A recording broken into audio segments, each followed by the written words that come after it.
Hello दोस्तों, आप सभी का स्वागत है हमारे यूट्यूब चैनल में। मैं Sachin Singh, assistant professor, department of agronomy में Uttar Pradesh higher education service commission के अंतर्गत कार्यरत हूं। और आज मैं इस वीडियो के माध्यम से आपको एक बहुत ही इम्पोर्टेंट टॉपिक, जो कि किसी भी कंपटीशन एग्ज़ाम में पूछा जाता है, कोई भी वनडे एग्ज़ाम होता है, चाहे वो एएफओ का एग्ज़ाम हो, चाहे वो जेआरएफ का एग्ज़ाम हो, चाहे एसआरएफ का एग्ज़ाम हो, या किसी भी स्टेट यूनिवर्सिटी एडमिशन के लिए एग्ज़ाम हो, या कि फिर कोई भी एग्रीकल्चर से रिलेटेड वनडे कंपटीशन एग्ज़ाम हो, या कि फिर थ्योरी एग्ज़ाम हो, वहाँ पर इस टॉपिक से अक्सर क्वेश्चन पूछा जाता है। और आज का टॉपिक है रोटेशनल इंटेंसिटी, यानी कि फसल चक्र की इंटेंसिटी हम देखेंगे, रोटेशनल इंटेंसिटी के बारे में। और रोटेशनल इंटेंसिटी को अक्सर हम RI से डिनोट कर देते हैं। तो पहले हम समझते हैं कि रोटेशनल इंटेंसिटी क्या होता है, फिर इससे रिलेटेड कुछ हम रूल देखेंगे कि रोटेशनल इंटेंसिटी हम सॉल्व करते टाइम किन किन बातों का ध्यान रखते हैं, और इसके बाद हम इससे रिलेटेड न्यूमेरिकल्स को सॉल्व करेंगे। और इसके अलावा मैं आपको एक न्यूमेरिकल्स दूंगा जो कि आप सॉल्व करेंगे खुद, और हमें कमेंट बॉक्स में उसका आंसर भी बताएंगे। तो सबसे पहले हम देखते हैं कि रोटेशनल इंटेंसिटी क्या होता है। तो रोटेशनल इंटेंसिटी का जो फार्मूला है, इसको हम परसेंटेज में लेंगे। तो इसका फार्मूला है number of crop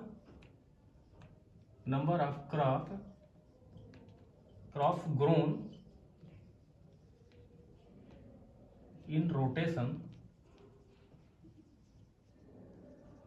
divided by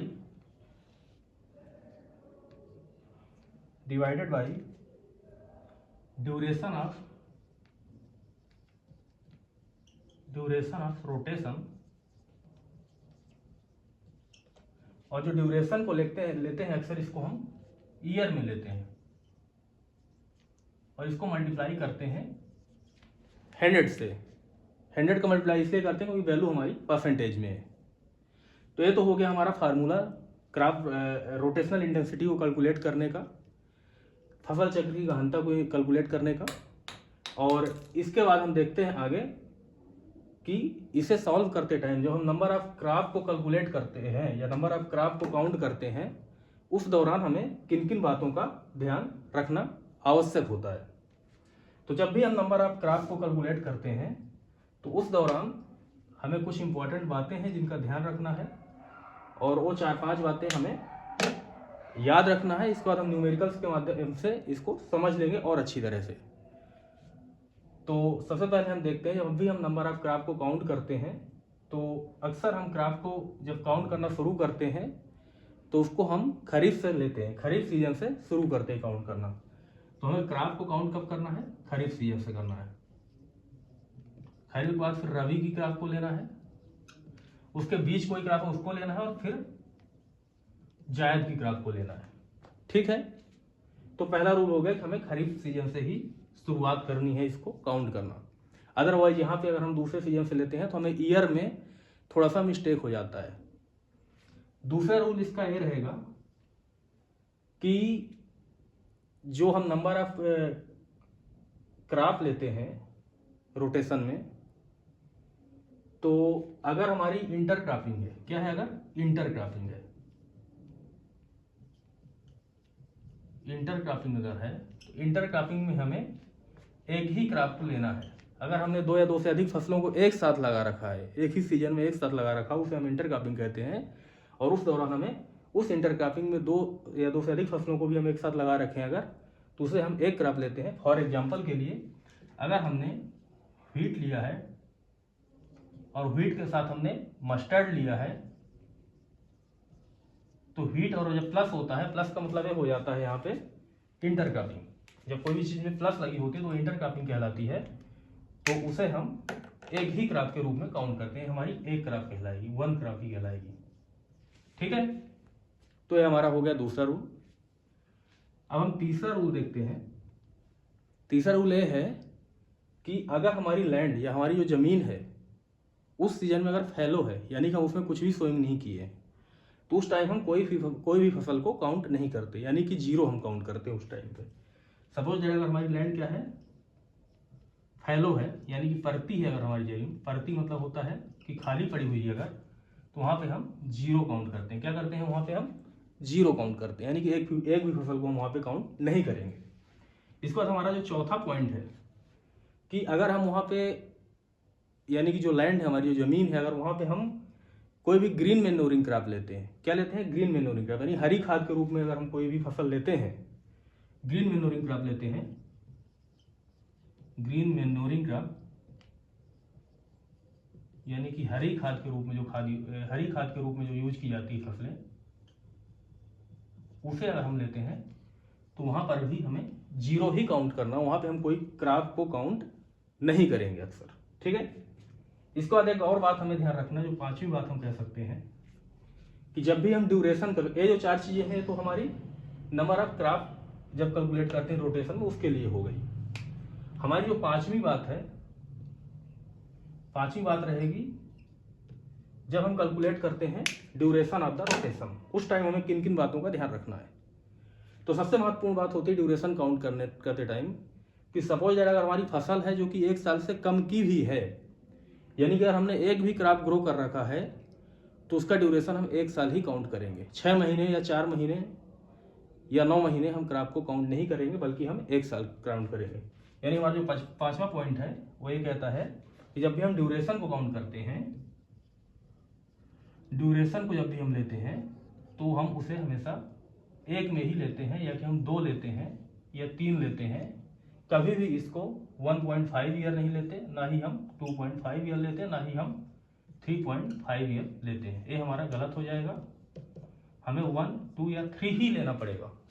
suppose अगर हमने कोई भी क्रॉपिंग सिस्टम लिया है जिसकी ड्यूरेशन 1 साल 6 महीने है या 1 साल 4 महीने है, तो उस केस में हमें 2 काउंट करना पड़ेगा, यानी कि ड्यूरेशन जो होगा हमारा 2 साल का होगा, ना कि 1 साल का होगा। तो हमें इस बात को ध्यान रखना है जब हम ड्यूरेशन को काउंट करते हैं उस दौरान।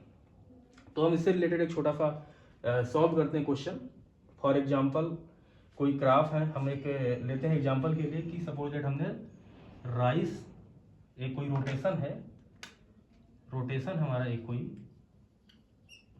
और रोटेशन क्या है राइस। इसके बाद यानी कि इस तरह से दर्शाया जाएगा, एक डैश होगा यहाँ पे, माइनस का जो चिन्ह होता है डैश होता है, डैश का मतलब होता है हमारा क्रॉप रोटेशन, जो कि सीक्वेंस से हम क्रॉपिंग को ग्रो करते हैं। और अगर प्लस होता है तो यानी कि हम इंटर क्रॉपिंग कहते हैं उससे। तो हमें इस चीज़ का ध्यान रखना है, इस साइन का, क्योंकि एग्जाम में अक्सर पूछ लिया जाता है और यहाँ पे प्लस दे देता है और हम अक्सर 2 क्रॉप को काउंट कर लेते हैं। लेकिन जब भी प्लस देगा यानी कि इंटर क्रॉपिंग जब भी देगा तो हमें 2 क्रॉप को भी 1 क्रॉप ही काउंट करना, अगर प्लस रहेगा यानी कि इंटर क्रॉपिंग रहेगा। अगर डैश रहेगा यानी कि हमारा क्रॉप रोटेशन है सीक्वेंस से क्रॉप में, तो उसे हम एक एक क्रॉप काउंट करते हैं। तो फॉर एग्जांपल राइस ले लेते हैं और इसके साथ हम लेते हैं मस्टर्ड, ठीक है, और एक और हम इसके प्लस कर लेते हैं व्हीट, ठीक है, मस्टर्ड प्लस व्हीट। अब यहाँ पे इसको हम सॉल्व करते हैं अगर, तो राइस एक क्रॉप हो गई हमारी, हम क्योंकि खरीद से काउंट करते हैं तो राइस एक क्रॉप हो गई, मस्टर्ड एक क्रॉप हो गई। मस्टर्ड और व्हीट ये क्या है इंटर क्रॉपिंग है, यानी कि हम मस्टर्ड और व्हीट को साथ साथ लगा रखे हैं। तो इस केस में हम क्या करेंगे कि हम इस दोनों को एक ही क्रॉप के रूप में काउंट करेंगे, यानी कि नंबर ऑफ क्रॉप कितने हो गए, number of crop in rotation कितने हो गए 2 हो गए। तो जो रोटेशनल इंटेंसिटी होगी इसकी वो कितनी हो जाएगी 2, और इसका ईयर कितना होगा, ड्यूरेशन कितना है, तो ड्यूरेशन खरीफ में इसको लिया और हमने रबी में इसको ले लिया, दोनों को साथ में मस्टर्ड एंड व्हीट को, तो हमारी जो ड्यूरेशन हो गई एक ही हो गई, 1 साल हो गई, ठीक है। तो ड्यूरेशन हो जाएगी 1 इंटू हम मल्टीप्लाई करेंगे 100 से, तो रोटेशनल इंटेंसिटी कितनी आ जाएगी 200% आ जाएगी, ठीक है। एक हम और एग्जांपल लेते हैं छोटा सा यहाँ पे। सपोज दैट हमने एग्जांपल लिया एक कि हमारा जो रोटेशन है उसमें हमने लिया है एक सोयाबीन प्लस ले लेते हैं हम, सोयाबीन के साथ हम ले लेते हैं चिकपी, ठीक है। प्लस नहीं होगा यहाँ पे, देखो गलत हो गया, प्लस नहीं होगा बल्कि यहाँ पे डैश होगा, ठीक है। तो सोयाबीन और चिकपी का क्रॉपिंग इंटेंसिटी क्या होगी, सॉल्व करके बताइए आप लोग, हम भी सॉल्व करते हैं। तो सोयाबीन हमारी खरीफ की हो गई और चिकपी हो गई रबी की, यानी हमारे कितने ग्राफ हो गए, 2 ग्राफ हो गए। तो RI इक्वल टू परसेंटेज में 2 डिवाइड बाई ईयर कितना है 1 इंटू 100 हो जाएगा। ठीक है, तो बराबर इसकी इंटेंसिटी कितनी आ जाएगी, 200% हो जाएगी। एक और एग्जांपल लेते हैं हम, अगला एग्जांपल लेते हैं। सपोज दैट हम लेते हैं यहाँ पे राइस, इसके बाद हम लेते हैं राइस के बाद हम इमीडिएटली ले लिए पोटैटो, फिर ले लिया हमने व्हीट और फिर हमने ले लिया मूंग बीन ले लिया। अब इसकी रोटेशन इंटेंसिटी कैसे हम निकालेंगे, हमें सबसे ज़्यादा यहाँ कंफ्यूजन हो रहा है। नंबर ऑफ क्रॉप तो हमारी दी गई है 4, लेकिन ड्यूरेशन हमें काउंट करने में थोड़ा सा कंफ्यूजन हो रहा है। तो हम देखेंगे कि पहले हमने खरीफ में क्या ले लिया, राइस ले लिया अर्ली टाइम पे। तो एक तो खरीफ में हमने राइस ले लिया, और खरीफ जैसे ही राइस कटती है हमने क्या ले लिया, पोटैटो ले लिया, क्योंकि पोटैटो हमारी 60 ड्यूरेशन होती है। पोटैटो की जो फसल होती है हमारी लगभग 50 से 60 दिन की होती है। तो हमने पोटैटो भी ले लिया उसी टाइम पे, और जैसे ही पोटैटो हार्वेस्ट होती है हमने उसी ईयर में ही दिसंबर तक या लास्ट दिसंबर तक हमने लगा दिया व्हीट। और व्हीट हमारा हार्वेस्ट हो गया अगर हम लास्ट मार्च में या कि फर्स्ट वीक ऑफ अप्रैल में, तो देन हमने जायद में क्या ले लिया, मूंग बीन ले लिया, यानी कि हमारा ड्यूरेशन कितना हो गया, 1 साल का ही हो गया। ठीक है, तो इसमें जो ड्यूरेशन हमारा कितना हो गया, 1 साल का ही हो गया, और नंबर ऑफ क्रॉप कितनी है, 4 है।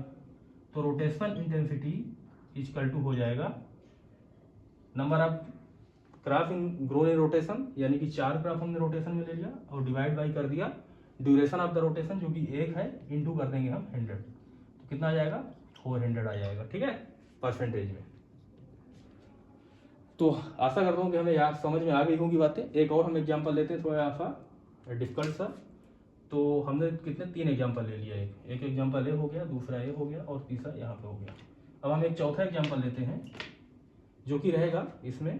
सपोज दैट हमने ले लिया क्रॉप सोयाबीन, ठीक है, इसके बाद हमने ले लिया व्हीट प्लस चिकपी ले लिया, फिर हमने ले लिया यहाँ पे ढेंचा। ढेंचा जो होता है क्या होती है, ग्रीन मैन्योरिंग क्रॉप होती है, जो कि हमने कब लिया इसको, ग्रीन मैन्योरिंग हरी खाद के रूप में यूज की जाती है। हरी खाद वो होती है जिसे हम ग्रो करते हैं और इसके बाद हम हरी अवस्था में ही, ग्रीन अवस्था में ही उसको मिट्टी में पलट देते हैं और मिट्टी में हम उसको डिकम्पोजिशन के लिए छोड़ते हैं, और इसके बाद उससे न्यूट्रिएंट की रिलीज होते हैं जो कि फसलों के काम आते हैं, उसे हम हरी खाद कहते हैं। तो हमने एक हरी खाद ले लिया, यानी कि ढेंचा ले लिया हमने। ठीक है, तो यहाँ पे हम जब काउंट करेंगे नंबर ऑफ क्रॉप को, तो number of crop grown in rotation ये देखते हैं पहले। तो कितनी क्रॉप हमने रोटेशन में लिया, पहला एक हो गया सोयाबीन। अब अक्सर यहाँ पे मिस्टेक होती है, इसको ध्यान रखना हमें। ठीक है, तो यहाँ मिस्टेक होती है कि हमारा व्हीट प्लस चिकपी है, यानी कि यहाँ पे हमने क्या लिया है, इंटर क्रॉपिंग लिया है।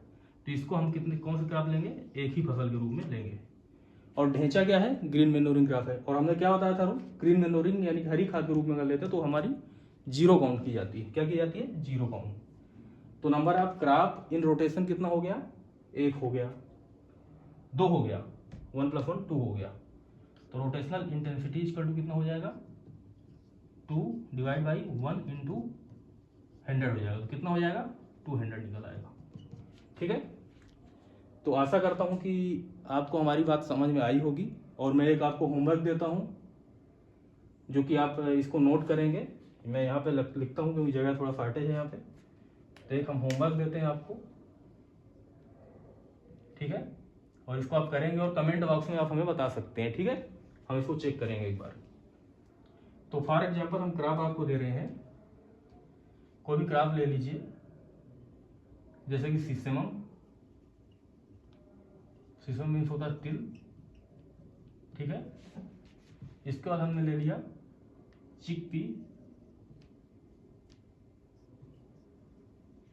ले लिया, और इसके बाद हमने ले लिया मेज प्लस मूंग बीन। ठीक है, तो आपको इसकी रोटेशनल इंटेंसिटी निकालना है। इसकी रोटेशनल इंटेंसिटी निकालेंगे आप, और हमें आप कमेंट्स बॉक्स में बताएंगे। तो मैं आशा करता हूँ कि आपको ये टॉपिक अच्छी तरह से क्लियर हो गया होगा। और ऐसे इन्फॉर्मेशन के लिए लगातार आप अगर ऐसी इन्फॉर्मेशन आपको चाहिए तो आप हमारे चैनल को सब्सक्राइब कर सकते हैं और इस वीडियो को आप अपने दोस्तों तक भी शेयर करें, ताकि ये छोटे छोटे जो कॉन्सेप्ट हैं सभी आपके फ्रेंड्स या कि जो भी आपसे के रिलेटिव्स हैं उनके क्लियर होते रहें।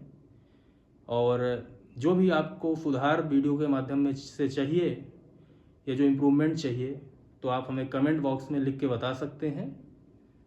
और आप हमारे साथ बने रहें और मैं आपको धीरे धीरे करके जो भी छोटे छोटे डाउट हैं या जो भी छोटी छोटी चीज़ें होती हैं जो कि agriculture competition point of view से बहुत ही महत्वपूर्ण होती हैं, और उनके कॉन्सेप्ट को बड़ी अच्छी तरह से क्लियर कराऊंगा। और साथ में धीरे धीरे हम फिर थोड़ा सा एडवांस स्टेज की ओर भी मूव करेंगे।